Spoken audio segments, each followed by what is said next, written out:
ডানকুনি সঞ্জয় রায়ের মৃত্যুর ঘটনায় অ্যাপোলো হাসপাতালের বিরুদ্ধে ফুলবাগান থানায় অভিযোগ দায়ের করেছে পরিবার। তদন্তে নেমে ১৬ জনের তালিকা তৈরি করেছে পুলিশ, যাদের মধ্যে রয়েছেন ১০ জন চিকিৎসক এবং হাসপাতালের ৬ জন আধিকারিক ও কর্মী। শনিবার এই ১৬ জনের মধ্যে ২ জন চিকিৎসক এবং হাসপাতালের ক্যাশিয়ারকে জিজ্ঞাসাবাদ ও তাদের বয়ান রেকর্ড করেছে পুলিশ।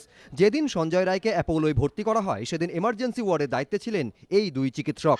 সঞ্জয়ের পরিবারের অভিযোগের ভিত্তিতে অ্যাপোলো হাসপাতাল কর্তৃপক্ষ এবং কর্তব্যরত চিকিৎসকের বিরুদ্ধে গাফিলতির জন্য মৃত্যু, চাপ দিয়ে টাকা আদায় সহ বিভিন্ন ধারায় মামলা রুজু হয়েছে।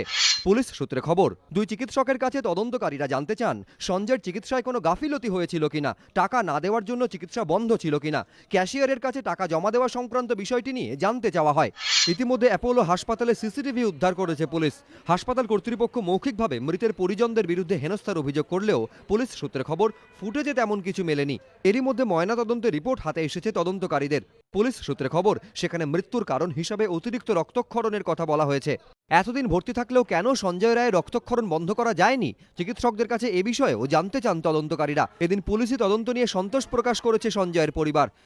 আর প্রশাসন তো তাড়াতাড়ি এক ব্যবস্থা নেবে, এই জন্য আমি খুব খুশি যেন তাড়াতাড়ি ওদের ডেকেছে, ওদের বিরুদ্ধে আরও কঠোর থেকে কঠোর শাস্তি নিক, ওদেরকে আরও ভালোভাবে জেরা করুক। ওরা আমাদের সাথে যে অন্যায়টা করেছে, junior doctor, senior doctor, nurse প্রত্যেকের সাথে কথা বলুক, কেন প্রত্যেকে আমাদেরকে একটা অন্ধকারের মধ্যে রেখেছিল, কেউ আমাদের কোনো সঠিক তথ্য কোনো দিন দেয়নি। পুলিশ সূত্রে খবর, অ্যাপোলোর জমা দেওয়া নথি খতিয়ে দেখতে বিশেষজ্ঞদের পরামর্শ নেওয়া হচ্ছে। ১৬ জনের তালিকায় নাম থাকা অ্যাপোলোর বাকি চিকিৎসক এবং কর্মীদেরও বয়ান রেকর্ড করবে পুলিশ। প্রকাশ সিনহা, জয়ন্ত পাল ও সৌরভ বন্দ্যোপাধ্যায়, এবিপি আনন্দ।